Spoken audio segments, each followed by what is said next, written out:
Hello and welcome to मार्गदर्शन IAS. जय Hind. Why UPSC rejected them? यूं तो हम कह सकते हैं कि स्कोर अच्छा नहीं था, कट ऑफ नहीं मीट कर पाए, इसलिए यूपीएससी ने उनको रिजेक्ट कर दिया। मतलब ये एक कहने का तरीका है, लेकिन अगर हम डिटेल में समझें, देखिए आमतौर पे अगर हम सीरियसली यूपीएससी की तैयारी करते हैं तो जेन्युइन तैयारी करते हैं मेहनत के साथ, तो लगभग 1.5 से 2 साल 3 साल ऑन एन एवरेज लग ही जाते हैं।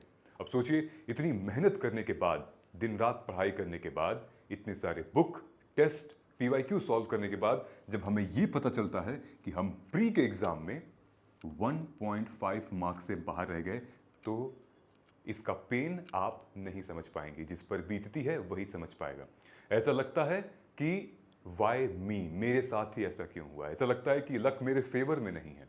ऐसा लगता है कि अब नहीं तैयार करना चाहिए, क्या एक और साल देना चाहिए। शायद प्री निकल भी गया, अनफॉर्चुनेटली अगर मेंस की मार्कशीट आती है तो उसमें लिखा रहता है नॉट क्वालिफाइड। इस वक्त दर्द और बढ़ जाता है, क्योंकि आप अपने सपने से एक कदम और दूर थे, वो की इंटरव्यू।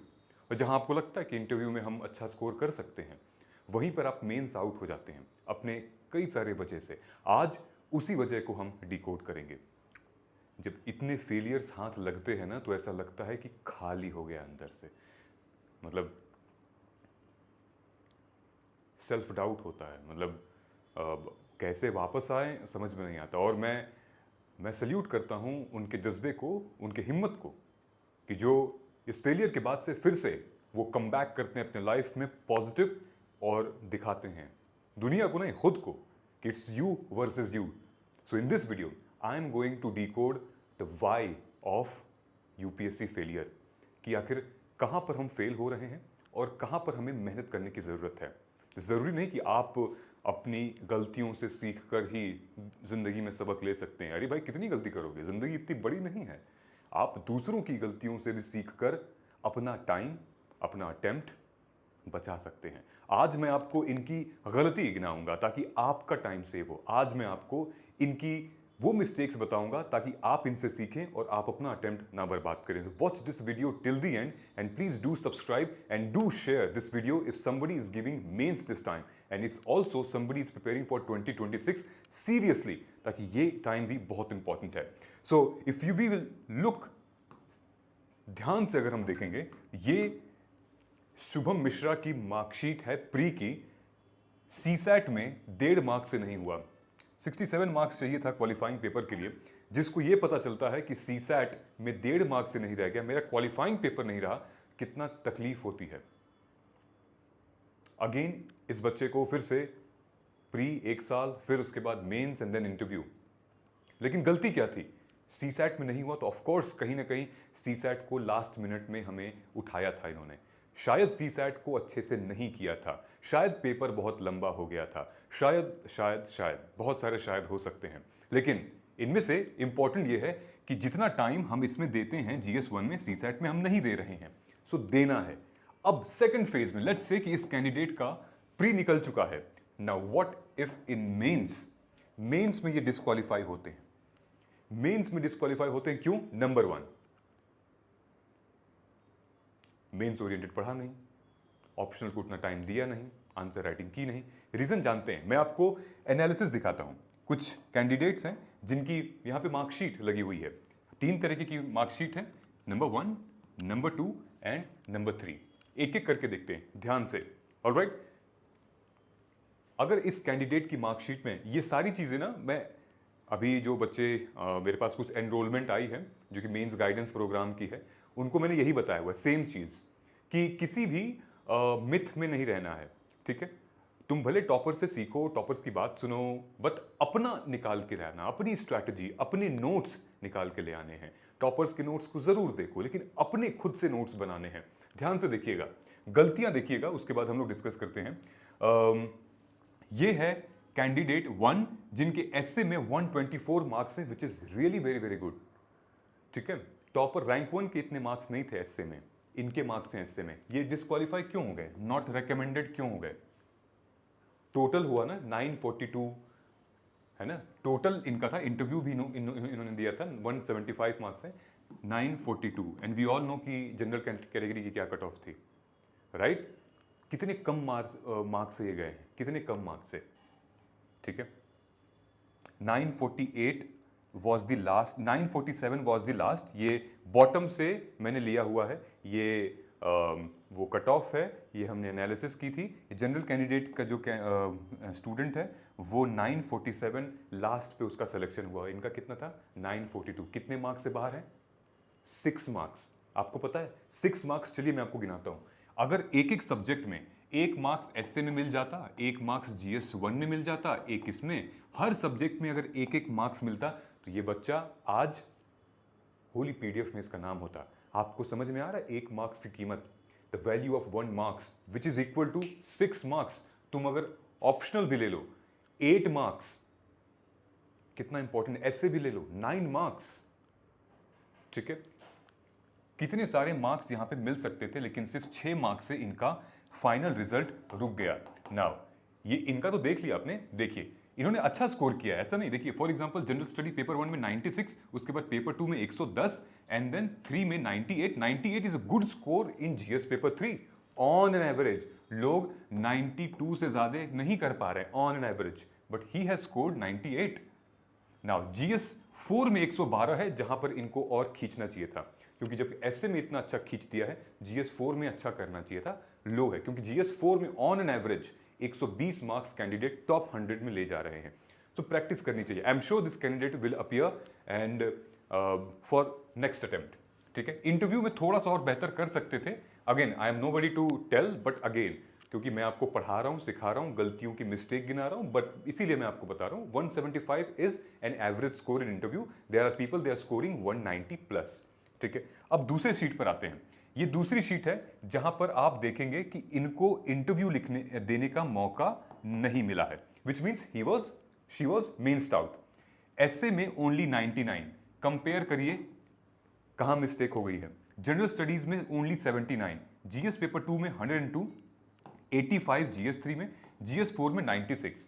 ऑप्शनल ही इनका मतलब आगे बढ़ाया है, जो कि 130 और 115, जो कि केमिस्ट्री इनका ऑप्शन था, वो भी इनके बैकग्राउंड था तभी केमिस्ट्री लिया होगा, right? So here the theory close कि जो इनका बैकग्राउंड था ग्रेजुएशन में, मास्टर्स में, डेफिनेटली इन्होंने केमिस्ट्री ली होगी, ठीक है? आपको एक लेसन यहां से मिला। नंबर 2, ऑप्शनल में ही सबसे बेहतर इन्होंने किया है, बाकी के जो पेपर हैं उसमें बहुत बहुत एवरेज स्कोर है, और एवरेज स्कोर से मेंस नहीं निकलेगा। तो फोकस कहां पे करना है? नंबर 1, जो हमारा एक एसए और एथिक्स है, वहां पे अगर ये 20-20 मार्क्स और लेकर आ जाते, ठीक है, तो शायद ये आज इंटरव्यू दे दिए होते। अगर आप देख सकते हो कि इनकी टोटल जो है वो 706 है, 706 मार्क्स है, लेकिन जो कट ऑफ गई थी बॉटम से वो 757 लास्ट थी, 757, जिसको 445 पे सिलेक्शन हुआ है, ठीक है? तो इनको कितने मार्क्स चाहिए थे? 706 में 757 में ऑलमोस्ट 50 मार्क्स चाहिए थे। वो 50 मार्क्स कैसे आते?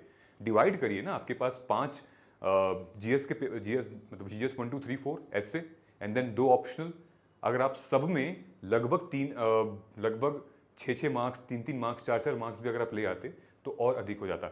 मैं आपको एक एक मार्क्स की वैल्यू बता रहा हूँ, मैं आपको ये बता रहा हूँ कि आपको अपने एग्जाम को कितना ज़्यादा सीरियसली लेकर चलना है, ताकि आप मिस्टेक ना करें। Learn from the mistakes of those who could not qualify, and I am sure they are working on their marksheet. इस पे देख लो, इस पे एसए में 105 आया है, जीएस पेपर 1 में अगेन 88, पेपर 2 में 102, 3 में 71, एंड पेपर 4 में सबसे ज्यादा मार्क्स इनके आए हैं 113, जबकि ऑप्शनल में ज्योग्राफी लिया है, ठीक है? ज्योग्राफी वही लेता है जिसका काफी स्ट्रॉन्ग बैकग्राउंड होता है इस सब्जेक्ट में, टेक्निकल सब्जेक्ट है, तो आई एम श्योर इनका बैकग्राउंड रहा होगा ज्योग्राफी में, ठीक है? सो ज्योग्राफी में भी पेपर 1 अच्छा था, लेकिन पेपर 2 बहुत बेकार था। 707 मार्क्स थे, लेकिन आपने देखा ना 705, ऑलमोस्ट इक्वल टू, ये 706 थे, ये 707 थे। Alright, so the important is what, let us understand यहां पर इंपॉर्टेंट क्या है।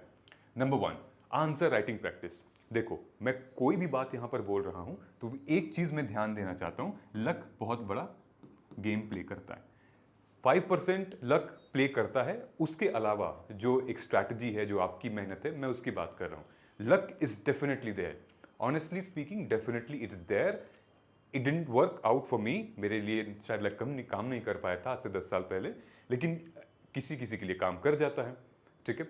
जस्ट हमसे अभी मैंने एक टॉपर स्टॉप किया है जिनका नाम है Saurabh, Saurabh Kumar, all rank 260 video ज़रूर आएगी आपके पास। उनका कहना है कि पहले प्री में 2023 वाले प्री में उन्होंने कट ऑफ से लगभग 9 मार्क्स या 8 मार्क्स ज़्यादा स्कोर किए थे, लेकिन 2024 के प्री में वो कट ऑफ से 0.66 मार्क्स आगे हैं, 0.66 मार्क्स। एंड देन इसी वाले में उनका AIR 260 आया है। इसमें मेंस आउट हो गए थे वो। सोच के देखिए कितनी लक तो प्ले करता ही है, लेकिन हम क्या छोड़ दें, घर बैठ जाएं? नहीं ना। तो नंबर 1 इंपॉर्टेंट यहां पर यह है कि other than luck what matters is answer writing. शायद इन लोगों का एग्जाम में पेपर छूट गया हो, शायद इनका फ्रेमवर्क ना बना हो, क्योंकि बहुत सारे एस्पिरेंट जो है वो आंसर राइटिंग स्टार्ट करने में डिले करते हैं और वे बहुत बड़ी मिस्टेक हो जाती है। उनको लगता है कि प्री के बाद करें, कि सब कुछ कवर हो जाएगा उसके बाद करें। Lack of writing speed, poor expression, ये सारी की सारी चीजें क्या करती हैं, ये इंपैक्ट करती हैं आपके एग्जामिनेशन हॉल में। आपको लगभग 6 घंटे लिखने हैं, 6 आवर्स लिखने हैं। कब? एग्जामिनेशन हॉल में। आपका GS पेपर 1, GS पेपर 2 एक दिन होगा, 3 और 4 एक दिन होगा, ऑप्शनल दोनों एक दिन होंगे और लैंग्वेज पेपर एक दिन होंगे। आप सोचिए आपको 6 घंटे बैठ के लिखना है, क्या आप लिख सकते हैं? लगभग 3,500 से 4,000 वर्ड्स लिखने हैं एक दिन में आपको। Would you be able to write it? और वो भी क्वालिटी राइटिंग करनी है ताकि आप स्कोर कर पाएं। Now without practice your answer writing will become वेग और बहुत टाइम कंज्यूमिंग लगेगा। प्रैक्टिस हमें शुरू करनी पड़ेगी, ठीक है। Number 2, mains is not about knowing more, it's about writing better, it's about thinking then writing at the same time. Framework think करना पड़ेगा हमें। Number 2, the most important which I keep this on priority is PYQs। PYQs has been extremely important and I think अगर आपने answer में PYQs नहीं किए हैं तो बहुत बड़ी गलती कर रहे हैं और यहां से आपका बहुत कुछ सॉल्व हो सकता है, ठीक है। और इसी के लिए प्रीवियस ईयर क्वेश्चन पेपर के लिए हम लोगों ने इस PYQ अस्त्रा जैसे प्रोग्राम को लॉन्च किया है। ये मैंने खुद से नहीं लॉन्च किया, ये स्टूडेंट्स ने बोला, क्योंकि PYQ प्रीलिम्स में हमें बहुत फायदा हुआ। हमें मतलब आपको बताए हुए क्वेश्चंस आए थे, मैंने जो क्वेश्चंस प्रेडिक्ट किए थे उसमें से आए, हमने जो पढ़ाए उसमें से आए थे, इंपॉर्टेंट थीम्स बताई थी वो पढ़ के गए थे उसमें से आए थे। Yes, the paper was difficult and the paper was tough for prelims 2025, yet I am telling you that 20 plus questions were the PYQ repeated theme and it will come next year as well. 25, 26 में भी आएगा, 27 में भी आएगा, because वो तो एक thread है, उसी में से पूछना है। डायमेंशंस अलग अलग होती हैं। This is what we have done in mains as well. Mains में हमने सोसाइटी हो गया, मॉडर्न हिस्ट्री हो गया, या फिर ज्योग्राफी हो गया, या पॉलिटी हो गया, या फिर हमारा सोशल जस्टिस हो गया, IR हो गया। दिस पर्टिकुलर थीम जहां से क्वेश्चंस पूछे जा रहे हैं, डायमेंशन अलग अलग है। अर्बनाइजेशन को कभी leads to more segregation than marginalisation, कभी स्टेट और सेंटर के बीच में कॉन्फ्लिक्ट के बारे में पूछता है, कभी अर्बनाइजेशन को कनेक्ट कर लेता है सोशल इश्यूज से, और कभी अर्बनाइजेशन को कहता है कि स्कीम बताओ कि भारत सरकार क्या लेकर आ रही है। So these are the few things. कभी वुमेन एम्पावरमेंट के ऊपर क्वेश्चन पूछता है, कभी ये पूछता है कि young women why they are committing suicide, कभी ये पूछता है कि आज के ज़माने में पेरेंटिंग जो है वो एक टाइम पे कडल करके की जाती थी और अब फ़ोन रिप्लेस हो गया, उसकी जगह फ़ोन हाथ में है और कडलिंग तो चली गई है। इस टाइप के क्वेश्चन, ग्लोबलाइजेशन कैसे इंपैक्ट कर रहा है हमारे कल्चर को, प्लूरलिज्म को, हमारे डाइवर्सिफिकेशन को, ये क्वेश्चन रिपीट है, आता रहेगा। कैसे ग्लोबलाइजेशन हमारे कास्ट को, कल्चर को और रिलीजन को इम्पैक्ट कर रहा है, क्या आज भी कास्ट रेलेवेंट है या नहीं है, कमेंट करके बताइए। कास्ट मैरिज और इंटर रिलीजन मैरिज और इंटर कास्ट मैरिज में क्या कॉमन है, क्या फर्क है, ऐसे क्वेश्चन जो कि आते हैं। These are the things which I have addressed here in this. You will get 20 high quality recorded videos with GS 1 to 4 plus essay का coverage, and then live sessions भी होंगे। साइमल्टेनियसली मेन पावर नोट्स, ये notes बहुत important है, संभाल के रखना। Toppers की एक कॉपी भी मिलेगी और आपको ई बुक्स का एक्से मिलेगा और लगभग, और द बेस्ट थिंग कि आपको क्या मिलेगा, आपको मिलेगा मोबाइल ऐप का lifetime access. Nobody gives you lifetime access मिलेगा, बिकॉज आई वांट जब तक तुम प्री दो, मेंस दो, तब तक तुम एक्सेस कर सको, ठीक है। अभी जब तक प्री का रिजल्ट नहीं आता तब तक आपको ये कूपन कोड यूज करना है, ठीक है, मेंस 2025। ये कूपन कोड यूज करेंगे आप तो आपको 15% का फ्लैट डिस्काउंट मिलेगा जब तक प्री का रिजल्ट नहीं आता उसके बाद भाई इसका प्राइस बढ़ जाएगा, ठीक है। एफर्ट बहुत लगा है, बहुत मेहनत की है, सिंगल हैंडेडली सिर्फ मैंने पूरी 20 की 20 वीडियो रिकॉर्ड की है और करूंगा। कुछ पार्ट रिलीज हुई है, कुछ करूंगा, ठीक है। It's very important, go head and join it. नीचे कमेंट सेक्शन में ऐप का लिंक है, वहां से ज्वाइन करिए, वेबसाइट से ज्वाइन करिए, ये कोर्स कोड यूज करिए, mains 2025।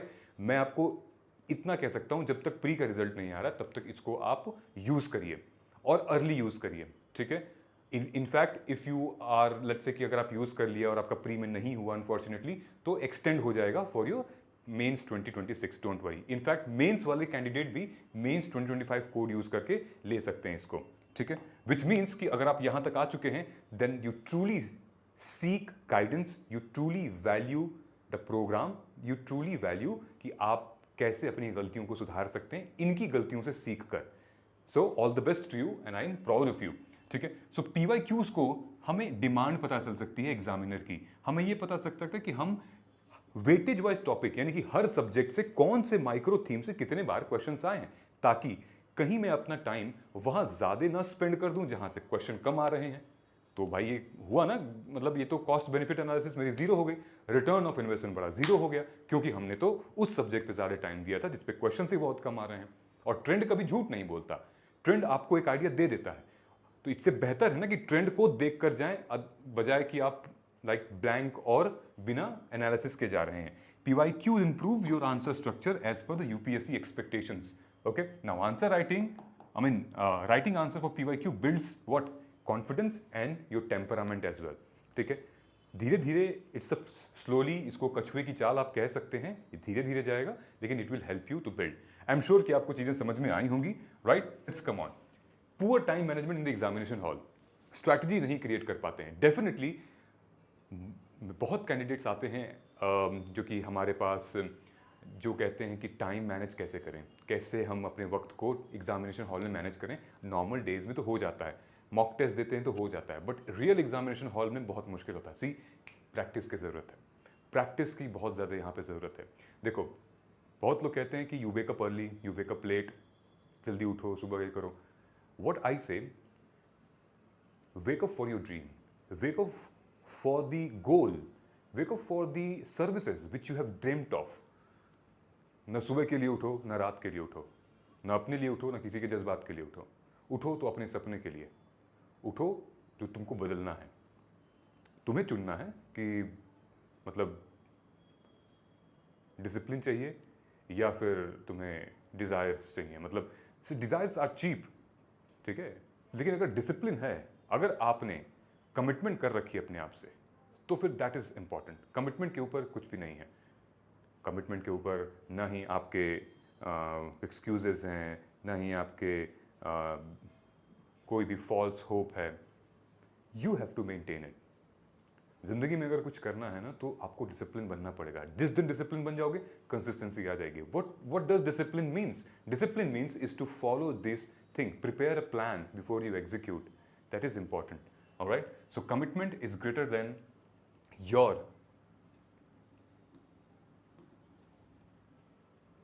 confusions. 20 questions every minute, single counts. Many aspirants overwrite one question and run out time for the rest. दूसरा, some leave कर देते हैं 40 मार्क्स का क्वेश्चन, एक मार्क्स इंपॉर्टेंट होता है उसमें। अभी भी ये एग्जाम वैसा एग्जाम है जैसे हम कॉलेज में भर कर आते थे, शीट भर कर आते थे। जो नहीं आ रहा है एटलीस्ट लिखो तो सही, शीट भर कर आओ, देखो तुम्हें मिलेगा कम से कम 2 मार्क्स मिले, 3 मार्क्स मिले, 1 मार्क मिले। देखा है ना 1 मार्क्स कितना ज्यादा डिफरेंस क्रिएट कर रहा है हर सब्जेक्ट में। शीट भर कर आनी है, शीट छोड़नी नहीं है, खबरदार, ठीक है। Incomplete answer, only mock test can build speed and accuracy together. Now, lack of structure and clarity in answer. For this I have already initiated PYQ Astra, जहां पर प्रीवियस ईयर क्वेश्चन पेपर की इन-डेप्थ analysis मैंने कर ली है। Recorded videos हैं हर एक subject के, 15 plus subject के PYQ अस्त्रा मेंस में रिकॉर्डेड वीडियोस हैं। वो वहां पर आपको बताई जाएगी कि स्ट्रक्चर कैसे बनाना है, आपको आंसर क्लैरिटी के साथ कैसे लिखना है, साथ में subheading, then your bullet points, then आपकी इंट्रो कैसे लिखें, कंक्लूजन कैसे लिखें, मॉडल कंक्लूजन। ये सारी चीजें हमने PYQ अस्त्रा के प्रोग्राम में बताई है और मेंस के गाइडेंस प्रोग्राम में भी बता रहे हैं हम लोग, ठीक है। So you can join it, नीचे कमेंट सेक्शन में लिंक दिया हुआ है। Alright, examiners gets confused and loses interest. अगर आप वेग आंसर लिखोगे, अगर आप सही से मान लीजिए कि आपने लिख दिया लेकिन दूसरा जो कैंडिडेट है वो आपसे बेहतर लिख देगा, तो आपकी कॉपी चेक करने के बाद उसकी कॉपी अलग दिखेगी, वाव दिखेगी, तो उसको और ज्यादा मार्क्स दे देगा। सो बी वेयर कि आपको सामने आपके बाद आने वाली कॉपी में ज्यादा मार्क्स न मिले, इसलिए आपको अपना लेवल जो है वो काफी अच्छा करना पड़ेगा। ऑलराइट, क्योंकि कभी कभी होता है कि 10 कॉपी जो है बेकार चेक कर दिया, यार कुछ नहीं लिखा, लेकिन 11वीं कॉपी जो अच्छी होती है उसको मार्क्स मिल जाएंगे, क्योंकि 10 कॉपी में वैसी चीजें नहीं मिली जो एग्जामिनर ढूंढ रहा था। 11वीं कॉपी में यही होता है लक, और मिल जाता है उसको बढ़िया क्वेश्चंस और score. Ignoring ethics and essay paper, these are the most scoring paper out of all the papers. Optional है लेकिन एथिक्स एंड एसे यहां पर मार्क्स मिलते हैं, और ये लो हैंगिंग फ्रूट हैं। इतनी मेहनत तो आप जीएस 1 2 3 में करते हो जितनी आप इसमें नहीं करते हो, लेकिन स्टिल इसमें लोग ज्यादा मार्क्स पाते हैं in comparison to GS 1 2 3। Throughout the year हम वही पढ़ते हैं, लेकिन एथिक्स और ऐसे में, सो लॉन्ग स्टोरी शॉर्ट कि ऐसे की राइटिंग और एथिक्स की क्लासेस लर्निंग हमें साइमल्टेनियसली करनी पड़ेंगी ताकि हमें चीजें समझ में आ पाए। ठीक है, दोनों मिला के 500 मार्क्स का होता है एथिक्स और ऐसे। आप अनदर एक ऑप्शनल की कैटेगरी से ही समझ लो, लेकिन इसमें हम लोग फोकस कितना करते हैं, बहुत कम करते हैं। ठीक है, बहुत लोग तो स्किप कर जाते हैं। यार एक बात बताओ, हम जब स्कूल में थे तो स्कूल में सबसे पहले हमको ऐसे ही लिखवाया जाता था, चाहे वो काऊ पे हो गया, चाहे वो नेशन पे हो गया, चाहे वो गांधी जी पे हो गया, लिखते थे ना ऐसे। अब क्या हो गया है, अब क्यों नहीं लिखते हैं हम? लिखो, सोचो, think about it, just think about it, what are the elements, I will use it. हम पहले ही डर जा रहे हैं, हम पहले ही टॉपर्स की कॉपी देख ले रहे हैं, हम पहले दिन में ही चाह रहे हैं कि वैसा कर ले। नहीं, don't do that. Toppers often score 130 plus in essay, 120 plus in ethics, that's what it makes the difference. आपके और उनने में फर्क यही है। क्या पता जिनके मार्क्स कम आ रहे हों वो इन चीजों को नहीं समझ रहे हैं, लेकिन अब शायद समझ पाएंगे। ठीक है, no multi dimensional thinking, there is no framework, we are not connecting society to economics, we're not connecting society to geographical factors, society to cultural behaviors, society to historical evolution, society to technology. We are not connecting.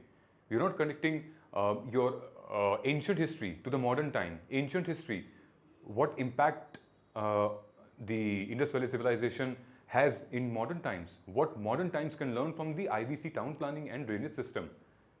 नहीं कर रहे हैं। हम आज के time पे क्या सीख सकते हैं, द रियल पॉलिटी, किस तरीके से आज से लगभग हजारों साल पहले एक सभ्यता चलाई जाती थी, एक राज्य चलाया जाता था, कानून व्यवस्था चलाई जाती थी, महिलाओं का स्थिति क्या हुआ करती थी और अब क्या है, क्या ट्रांसफॉर्म हुआ है, क्या चेंज हुआ है।